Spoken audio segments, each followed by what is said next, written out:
ном каталогжуулж ирсэн. Үнээр каталогжуулах хэрэгтэй.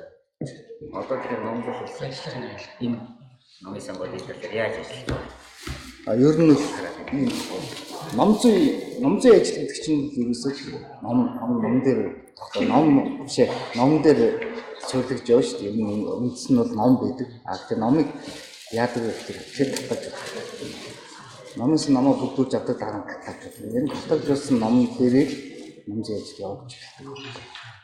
Тийм учраас тийм ажил зохиогч каталогжуулж байгаа гэсэн юм. Зохиогч энэ чинь авторитет тэрийн баталгаажсан гэж байна. Тэгээд энэний нэрсээр яг зохиогчоос одоо байгууллага юм байна. Тий, байгууллага орж ирж байгаа. Газар зүйн нэрээр орж ирж байна.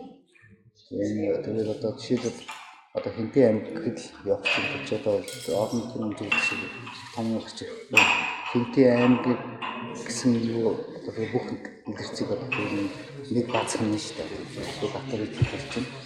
Тэгэхээр чинь одоо каталогжуулалтын дээр одоо савчд одоо оруулах гэхэд газар заалт нь орж идэг. Тэрэн дээр шууд нөгөө авторитетаас шууд бид нар өөрсдөө биш бэлэн байгаа тарихтаа батж шууд талбартаа болчихдог. Одоо зохиогч гэсэн ерөөсөө тийм шүү дээ. Цаанаа үүсгэсэн одоо зохиогчийн нэрийг бүртгэж үүсгэсэн байгаа тэндээс нэрийн тавтаж иймдээс каталогжуулалтандаа хэрэгжилж байгаа. Тэр тэхийн тулд зохиогч болон газар усны нэр тийм эдрийг каталогжуулах хэрэгтэй.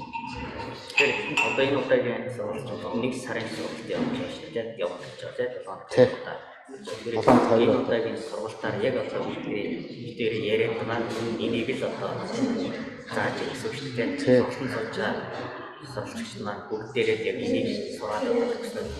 Одоо зохиогчийн нэрийн баталгаажуулсан одоо энэ бүртгэлийг одоо энэ сургалт дуусчлаа. Тэгээд дараа нь одоо шууд ажиллах явуулж ирсэн шүү дээ. Тийм.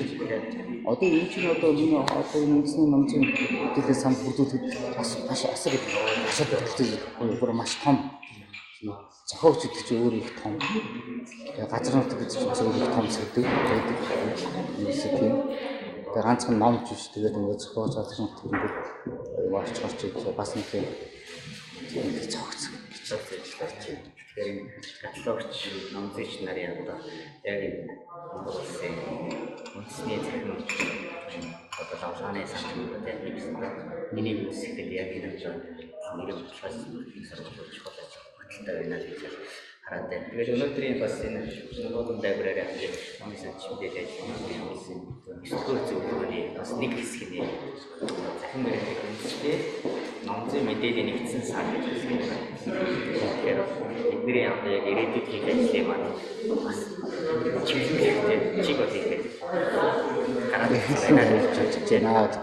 Тэр нэг чиглэлийг зориулахтай дээрэл хэлүү байна гэж тууштай ажиллах юм.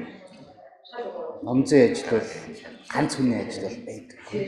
Энэ л ерөөс маш олон хүний нийлсэн ажил гэж бүрддэг. Тэр жишгээрээ бол үндэсний номзын нэгдсэн сан дүүрэнд ажиллах юм.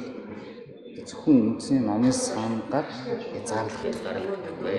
Одоо ихтэй сургууль өөр бусад нийтийн орон нутгийн санааны сангууд өдрөөр оролцох ёстой. Зайлшгүй оролцох ёстой. Тэгжиж хамтдаа бүтээж хамтдаа хийж энэ санг үүсгэх ёстой гэж ойлгож байгаа. Гэж харж байна. Замжилсээ.